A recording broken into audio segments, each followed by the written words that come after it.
지난주에 첫 번째, 심령이 가난한 사람들은 행복하다. 천국이 그들의 것이기 때문이다. 이렇게 말씀드렸습니다. 그리고 지난주에 또 하나 설명한 것은 우리가 매주 팔복을 한 주에 하나씩, 오늘은 이제 애통하는 사람들은 행복하다.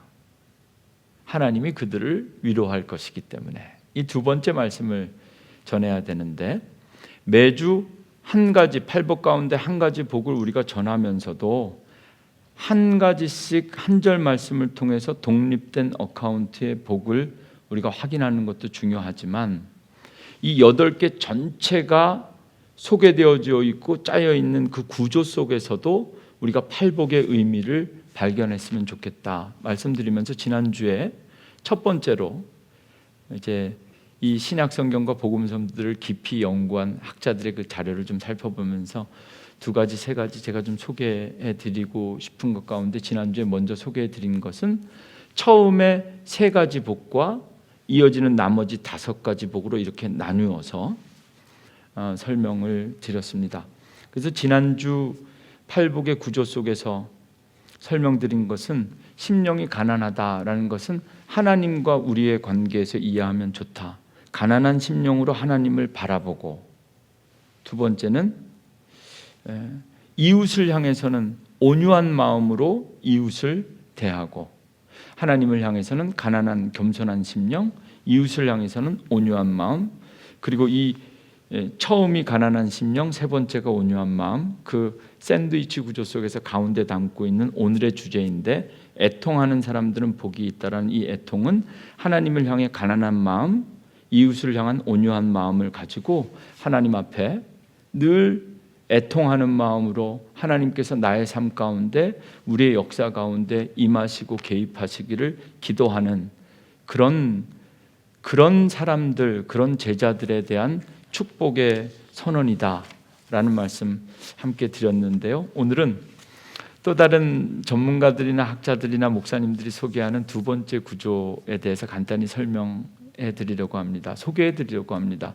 영어로는 two sets of four라고 하는데요, 8개를 정확하게 4개씩 나누어서 팔복을 구분하고 이해하는 방식입니다. 아주 좀 흥미롭기도 하고, 저도 신학교에서 배울 때 참 독특한 구조다 하는 생각을 갖고 있었던 부분인데요, 팔복을 처음부터 보면 처음에 4가지 복이 헬라어 알파벳으로 똑같은 첫 스펠링으로 시작합니다. 영어로 말하면 P로 발음할 수 있는 처음에 4개 복이 똑같은 단어로 시작된 거. 그래서 예수님께서 제자들에게 설교하실 때 설교 본문을 이렇게 딱 짜가지고 첫 단어를 골라서 설교를 했을 가능성에 대해서도 우리는 인정하지만, 이건 특별한 의도가 담겨 있는 것 아닌가. 더 놀라운 것은 처음에 4가지 복과 나중에 4가지 복을 우리가 지난주에는 개역개정으로 읽고 오늘은 세번역으로 읽었지만, 사실은 이 본문이 쓰여진 것은 헬라어로 쓰여졌는데, 헬라어로 쓰여진 팔복을 분석해 보니까 처음에 4가지 복, 그리고 나중에 4가지 복, 이렇게 one set, two set, 이렇게 완전히 세컨 셋으로 나눴을 때 보면 헬라어 단어가 정확하게 36단어씩, 처음에 4개가 36개 단어로 맞춰져서 팔복이 쓰여지고, 그 다음도 36개 단어로 딱 맞춰지게 됩니다. 이런 그 형식적인 것 말고도 여러분들이 이 팔복을 이런 4개씩 나누는 관점으로 이 팔복의 말씀을 읽어보면, 처음에 4개는 학자들 표현으로는 수동적 형태의 축복 선언이라고 합니다. 뭔가 받아들여야 되는, 심령이 가난해져야 되는, 영어로 말하면 수동태죠. 비동사 플러스 PP. 뭔가 내가 받아들여져야 되는 수동적 의미의 복이 4개라면, 두 번째 세트의 복은 능동적으로 뭔가를 해야 되는, 마음을 청결하게 스스로 만들어야 되고 의를 위하여 핍박을 적극적으로 받아야 되는 형태의 4가지 축복을 이렇게 구분되어져 있습니다. 정말 이것이 예수님께서 신적인 능력으로 처음부터 이렇게 설교를 하셨는가에 대한 학자들의 퀘스천과 의문 또는 복음서들 사이에 충동이 있는 거죠. 그래서 이 말씀을 읽을 때, 지난주에 제가 소개해 드릴 때 수많은 무리들이 예수님을 따라서 갈릴리 호숫가에 모여들었고, 그들 가운데 특별히 예수님께서 사랑하는 제자들을 불러서 산에 올라가서 산 위에서 설교를 시작하시는 그 산상수훈, 산상설교의 첫 번째 오프닝으로서의 이 팔복의 말씀이 위치하고 있는데, 이거 예수님의 설교다. 지금부터 8주 동안 이 팔복 예수님의 설교를 제가 묵상하면서 시리즈 설교하겠다 이렇게 소개했지만, 사실 그 의미는 어떤 의미이냐면 예수님의 설교가 아니죠. 조금 조심스러운 표현이라 오해하실 분들이 있을까 봐 걱정이 잠깐 되지만, 예수님의 설교가 아니죠. 예수님께서 제자들에게 하신 말씀을 듣고 그 예수님 앞에 앉아서 이 말씀을 들었던 사람 가운데 마태는 예수님께서 하신 그 말씀 플러스 그 말씀을 들은 마태의 신앙 고백이 더해져서 마태복음의 팔복이 되고, 또 그 자리에서 함께 들었던 누가는 예수님의 말씀을 듣고 거기에 누가의 신앙 고백을 담아서 누가복음이 형성되게 됩니다. 왜 이러한 차이와 차이점들을 설명하냐면, 복음은 하나인데 신약 성경에 4가지 복음서가 존재하는 이유를 설명해야 됩니다. 이것을 조금 어려운 단어로 말씀드리면 캐리그마라고 합니다. 그래서 마태는 마태의 설교, 누가는 누가의 설교처럼 읽혀지게 되는 거죠. 그렇다면 예수님께서 하신 말씀을 듣고 마태는 유대인들을 위해서 이 말씀 가운데 4가지를 이렇게 짜임새 있게 구성해서 구조적으로 오늘 이 마태복음에서 소개하고 있고, 누가는 똑같은 설교를 듣고도 누가복음 6장에 가서 이 팔복을 누가가 기록한 내용을 읽으면 누가는 과감하게 처음에 3개의 복만 딱 소개하고 그 다음에 저주에 대한 4가지를 똑같이 예수님의 설교로서 소개하고 있는 차이점들을 우리가 보게 됩니다. 큰 것은 아니지만 이런 구조적인 차이점들을 통해서 제가 말씀드리는 것은, 하나님의 말씀을 읽고 들을 때마다 이 말씀을 역사적인 사실로 인정하고 믿음으로 받아들이는 것은 아주 중요한 신앙의 출발점이 됩니다. 그런데 말씀을 팩트로만 이해하는 분들보다 저는 정말 하나님께서 우리에게 은혜를 주셔서 우리의 믿음이 이 말씀이 사실이다, 예수님께서 2000년 전에 실제로 태어나셨고 이 땅에 존재하셨다라는 역사적인 사실을 인정하는 것뿐만 아니라 우리의 믿음이 성장하여서 말씀이 팩트 이상의 truth, 진리다라는 것을 고백할 수 있는 믿음을 우리가 갖게 되기를 원하고 기도하고 있습니다. 말씀을 단순히 팩트가 아니라 팩트를 넘어서는 진리의 말씀으로 받아들일 때 우리의 믿음이 말씀 속에 담겨있는 더 깊고 온전한 하나님의 뜻을 발견할 수 있는 믿음이 되기 때문에, 예를 들면 이런 거죠. 예수님 태어나셨을 때 동방박사가 찾아왔을까? 목자들이 찾아왔을까? 복음서를 가지고 서로 역사적인 팩트를 체크하면 이것은 정말 서로 충돌이 되는 이야기입니다. 그래서 그냥 우리가 이해하기 쉽게 동방박사도 찾아왔고 목자들도 찾아왔을 것이다 하고 2가지다를 포함하는 의미에서 예수님의 탄생 사건을 경험하기도 되지만, 정말 예수님 태어나신 그 사건을 마태가 보고 고백하고 있는 신앙적인 관점과 누가가 보고 고백하고 있는 신앙적인 관점이 다르기 때문에 한 단계 더 나아가서 저와 여러분에게 권면하고 싶은 것은, 동일한 말씀이 지금 이 시간 우리에게 들려져도 받아들이는 은혜의 폭이 다른 것처럼 아마 마태에게도 그랬을 거고 누가에게도 그랬을 겁니다. 여러분, 말씀은 하나의 복음이지만 그 말씀을 통해서 은혜를 받는 방식은 여러분들 각자에게 맞는 은혜를 하나님께서 주실 것입니다. 지난주에도 이번 주에도 앞으로 8주 동안 8가지 팔복 가운데 그 8가지 팔복을 성령의 9가지 열매처럼 모든 것을 빠짐없이 누리고 열매 맺는 삶도 우리가 한번 욕심낼만 하지만 적어도 지난주 첫 시간을 통해서 함께 기도했던 것처럼 내가 지금 누리고 있는 팔복 가운데 내가 지금 누리고 있는 복이 어떤 복인지 발견하고 믿음으로 아멘 하시고 또 정말 내가 정말 사모하고 싶은 복은 온유한 사람들이 누리는 복을 내가 좀 사모하고 싶다. 뭐 이런 여러분들 팔복 가운데 그 중에 정말 내가 사모하고 싶은 복을 한 번쯤 다시 한번 깨닫고 발견하는 그런 시간이 되었으면 좋겠습니다. 말씀, 오늘은 특별히 4절, 마태복음 5장 4절 말씀, 아주 짧은 말씀인데 오늘 개역개정이 아니라 새번역 성경으로 소개해드렸으니까 화면을 보시면 슬퍼하는 사람은 복이 있다. 하나님이 그들을 위로하실 것이다. 이것이 바로 오늘 우리가 함께 나누어야 될 핵심 말씀이고 본문이고 짧지만 아주 중요한 딱 한 절의 말씀입니다. 여러분들에게 좀 익숙치 않죠? 오히려 개역개정처럼 애통하는 사람은 복이 있다. 이 애통이라는 것을 새번역은 슬픔으로 번역했습니다. 이 한 절의 말씀을 통해서 오늘 이 예배를 통해 하나님께서 우리에게 주신 하나님의 음성을 나누기 전에 먼저 이 4절 말씀을 여러분들에게 해설하기 위해서 여러분들이 눈으로 한번 보시면서 이 짧은 마태복음 5장 4절 팔복 가운데 두 번째 복을 이해하기 위해서 우리가 정말 붙잡아야 될 키워드가 어디에 있는지 한번 보시죠.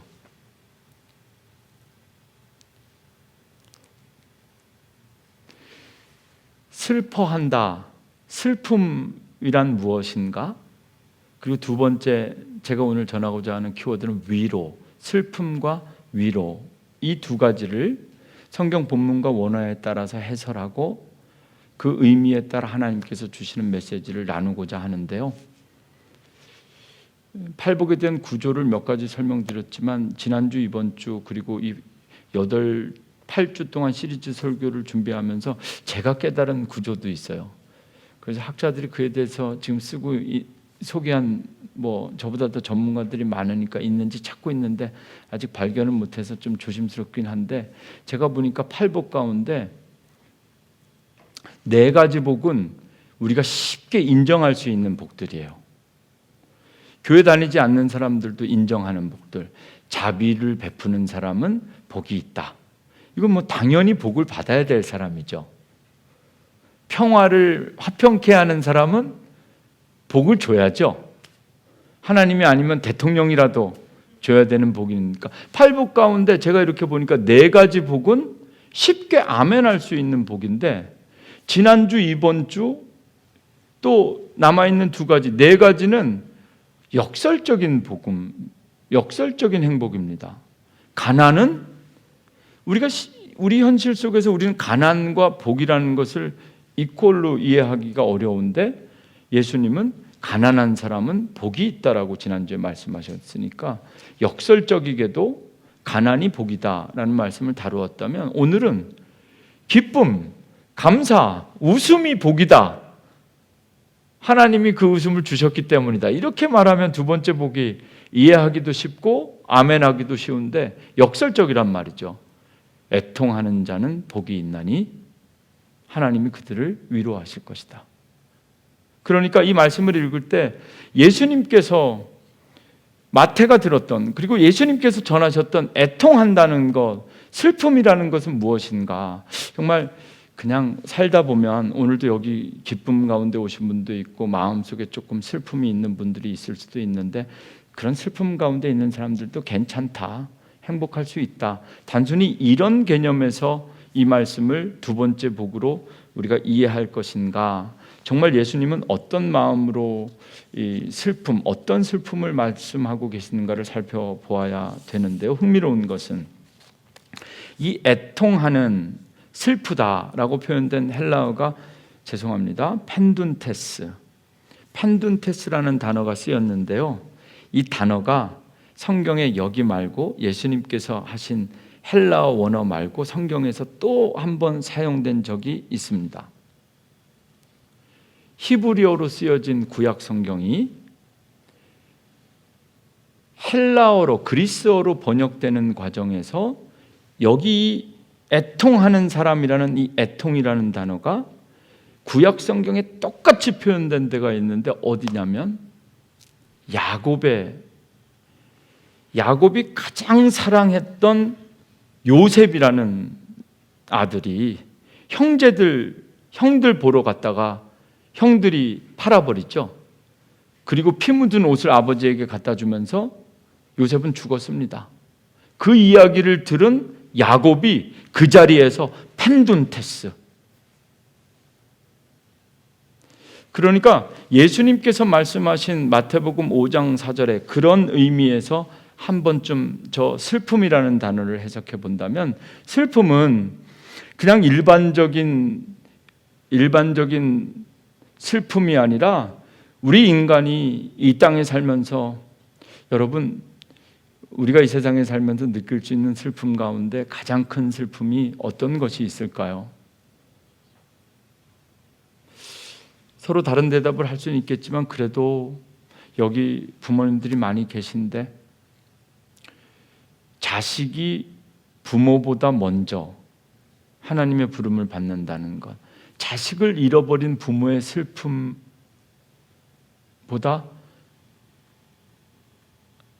더 큰 슬픔이 있을까요?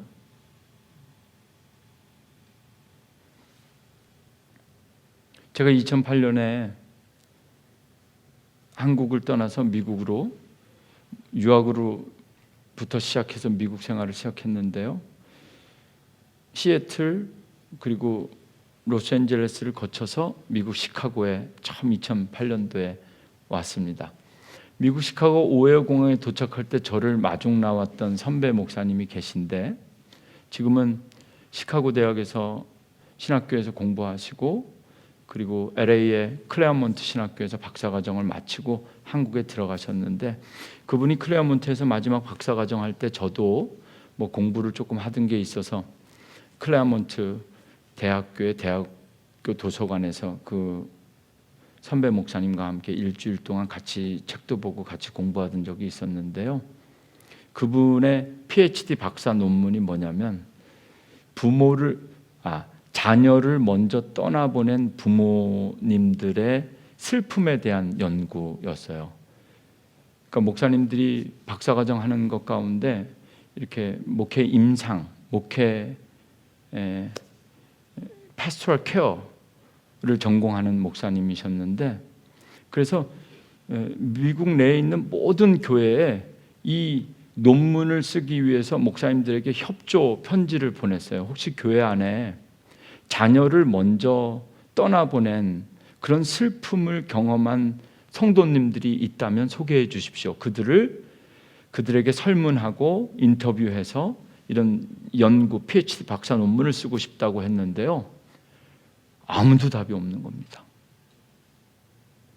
너무 어려워했어요. 왜 그러냐면 그 요청을 받은 목사님들이 우리 교회에 자식을 어렸을 때 병으로, 사고로, 교통사고로 잃은 권사님, 장로님, 집사님이 있는데 내가 죽어도 그분한테 이 연구를 위해서 협력해달라는 이야기를 못 하겠다는 거예요. 언제든지 다시 꺼낼 수 없는 슬픔이라는 거죠. 그 이유가 무엇이든지 간에 다시 가서 권사님 이런 분이 이런 요청이 있는데 해보지, 이 이야기를 나는 담임 목사로서 그분에게 할 수 없고요. 그래서 논문을, 박사과정을 마지막 포기해야 되나 여러 가지 하다가 우여곡절 끝에 어쨌든 만나고 상담하고 신방에서 했는데 그 논문의 결론이 뭐냐면 자식을 먼저 떠나보낸 부모의 슬픔은 그 무엇으로도 위로할 수가 없었다는 겁니다. 거기가 그분 박사 논문의 마지막이 아니라 그 논문의 그래서 결론은 뭐냐면 인터뷰하고 생각했던 케이스보다 더 적은 케이스를 면접을 통해서 논문을 마무리하면서 그분이 했던 결론은 뭐냐면 어떻게 그 자식을 잃은 그 슬픔을 그분들이 이길 수 있었는가? 그래도 이기진 못하도 참고 있었는가 하고 살펴봤더니 답은 그 무엇도 위로가 되지 않고 그 무엇도 해결되지 않는 문제였는데, 그래도 그분들이 자식을 먼저 잃어버린 그분들이 하루를 살아갈 수 있는 힘은 부활에 대한 소망과 천국에 대한 소망이었다라는 것이 그 선배 목사님 논문의 결론이었습니다. 여기 5장 4절을 정확하게 해설하는 방식은 조금씩 다를 수 있지만, 제가 오늘 우리 성도님들에게 소개하고 싶은 것은 정말 저 슬픔이라는 것은 일반적인 슬픔이 아니라 그 무엇으로도 위로할 수 없고 해결할 수 없는 최고의 슬픔, 그 슬픔을, 그렇게 슬픔을 경험하는 사람들은 복이 있다. 그리고 하나님께서 그들을 위로하신다는 말도 헬라어로 소개해드리면 파라클레데 손타이라는 단어인데 두 가지 단어가 합쳐진 겁니다. 곁으로 불러주신다. 그러니까 하나님께서 위로하신다는 것은 그런 애통하는 사람을 하나님 곁으로 불러서 내 곁에 있게 해주신다. 우리가 하나님 곁에 있는 것만으로도 위로가 되는 거죠. 그리고 저 위로한다는 것은 그냥 짧게 결론 내면 단순히 슬픔을 사람이 물질이나 우리가 가진 것으로, 우리의 지혜로, 입술로 괜찮을 겁니다, 다 잘 될 겁니다, 이런 위로는 일시적인 위로밖에 되지 않지만 하나님께서 주시는, 이것을 우리가 이미 경험해서 알 수 있는지 모르겠으나 하나님께서 말씀하시는 저 위로는 결국 완전한 회복과 우리 인간의 구원과 연관되어져 있는 말씀을 지금 예수님께서 하고 계십니다. 여러분, 애통한 사람들도 포기하지 말자. 애통한 사람들도 희망이 있다. 슬픔 가운데 있는 사람들도 충분히 행복할 수 있다. 이 정도 위로의 말씀이 아닙니다. 이제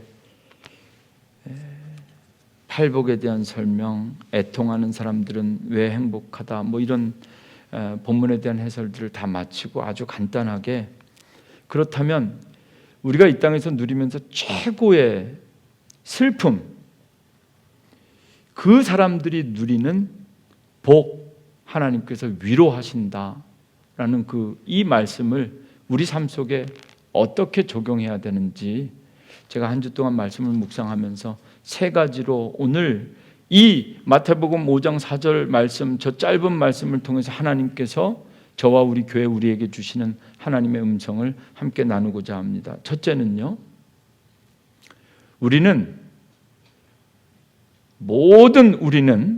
반드시 애통해야 하는 사람들인데, 첫째, 무엇에 대해서 애통해야 되는가? 우리 죄의 문제에 대해서 애통하는 사람은 복이 있다라는 말씀입니다. 우리가 좀 건강을 잃거나 단순히 사랑하는 사람을 잃는 것이 아니라 정말 사랑하는 자식을 먼저 떠나보내는 그런 애통함만큼이나 하나님 앞에서 내가 지은 죄 때문에 애통하는 사람들, 애통해하는 사람들, 그런 사람들은 복이 있다. 여러분들의 신앙생활과 회개와 용서에 대해서 제가 가볍게 정리하거나 표현할 수는 없겠죠. 여러분들 늘 하나님과 직접적인 영적인 교류가 있다고 믿습니다. 그러나 제가 살펴본 여러 가지 경우를 보면 하나님께서 말씀하시는 죄에 대한 회개와 용서는 일반적으로 우리가 잘못하게 되면 회개가 아니라 후회한 것을 회개하고 있다 착각할 수가 있습니다. 하나님 앞에 그때 내가 집사로서 좀 이렇게 했어야 되는데 못했다. 이건 회개가 아니라 후회죠.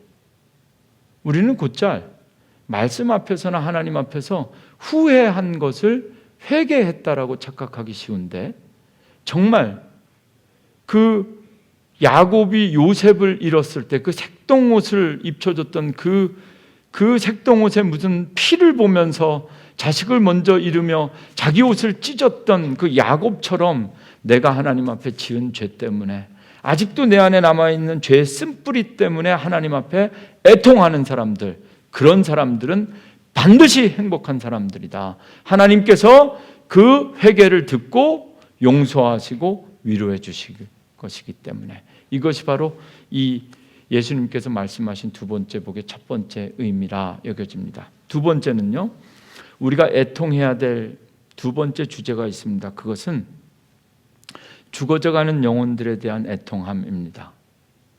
조금 다치거나 물질적인 손해 때문에 슬퍼하는 거 말고, 지금 이 순간에도 성전에 나와서 예배 드려야 되는데 예배 드리지 못하는 사람들에 대한 애통함, 지금 이 순간에도 하나님을 알지 못하고 죽어가는 영혼들,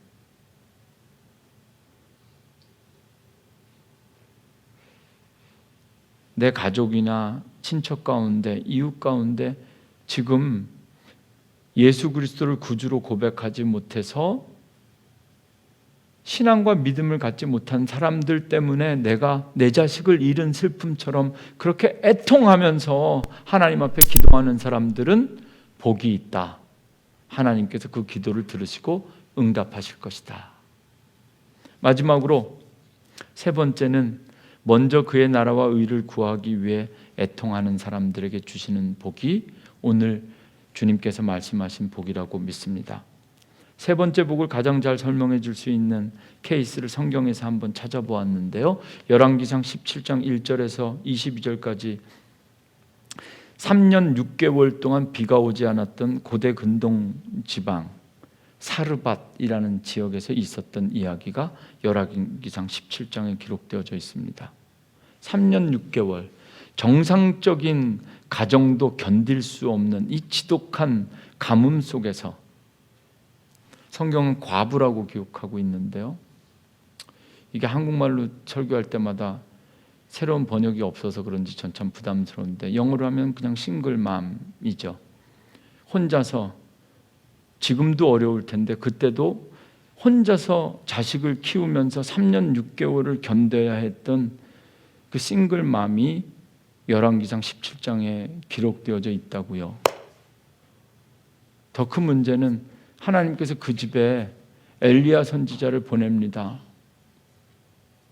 코스코 같은 데서 이렇게 장을 많이 봐서 이 선지자가 요즘 목사 신방 가듯이 이렇게 가서, 집사님 아이랑 너무 어려우시죠? 이거 가지고 하시고 떨어지면 또 연락 주세요. 다음 주에 또 장 봐가지고 오겠습니다. 이러면 참 말씀이 좋은데, 하나님께서는 지금 엘리야 선지자를 그 사르밧 땅 과부에게 보내서 마지막 한 움큼 남은 밀가루인지 뭔지 하여튼 한 움큼 남은 그것과 기름으로 만들어서 아들과 함께 마지막 식사하고 이젠 죽어야 되겠다고 생각하는 그 가정에 가서, 하나님께서 엘리야 선지자에 가서 그거 달라고 해라.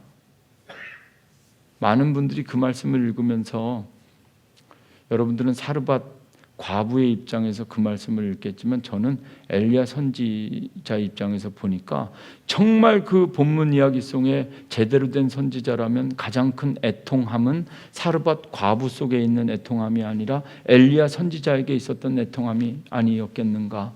내가 벼룩의 간을 빼먹지 어떻게 거기 가서 그거를 달라고 합니까? 이런 말씀이 엘리야에게 떨어졌다는 거죠. 놀라운 것은 다 아시는 이야기일 테니까 그 엘리야가 가서 이야기합니다. 그거 나한테 갖고 와라.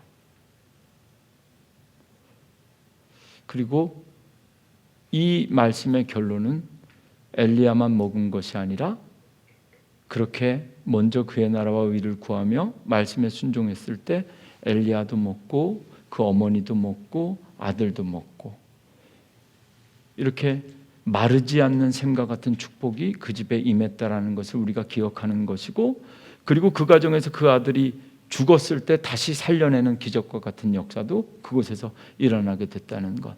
때로는 말씀 앞에 순종한다는 것이 여인의 입장에서나 선지자의 입장에서나 정말 이것은 인간으로서 할 수 없는 애통함이 있을 수도 있으나, 그럼에도 불구하고 먼저 구할 것을 구하고 하나님 앞에 먼저 드릴 것을 드리는 헌신, 그 안에 그 애통함 속에 하나님께서 주시는 구원의 기쁨과 위로가 있다는 것. 여러분, 오늘 이 두 번째 팔복의 말씀 가운데 애통하는 사람들은 행복하다. 말도 안 되는 이야기죠. 역설적인 복입니다.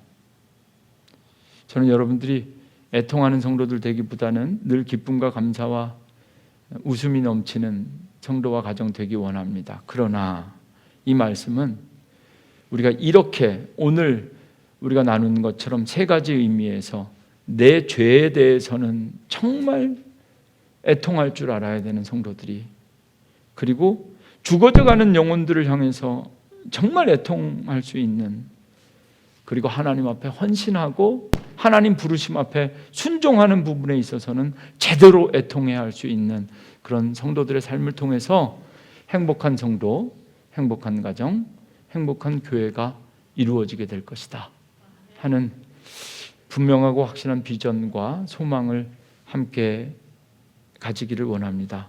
여러분, 한 주간의 삶도 여러분들의 삶 속에 정말 예수님께서 말씀하신 그 애통함의 그 복을 누리시면서 한번 오늘부터 이 시간 이 자리에서 결단하시고, 하나님, 제가 이 오늘 말씀 통해서 주신 세 가지 애통함을 잃어버리지 않게 하옵소서. 여러분, 그 삶 속에 세상 그 누구도 깨닫고 발견하고 흉내낼 수 없는 진정한 기쁨과 감사와 행복이 있다, 이렇게 믿습니다.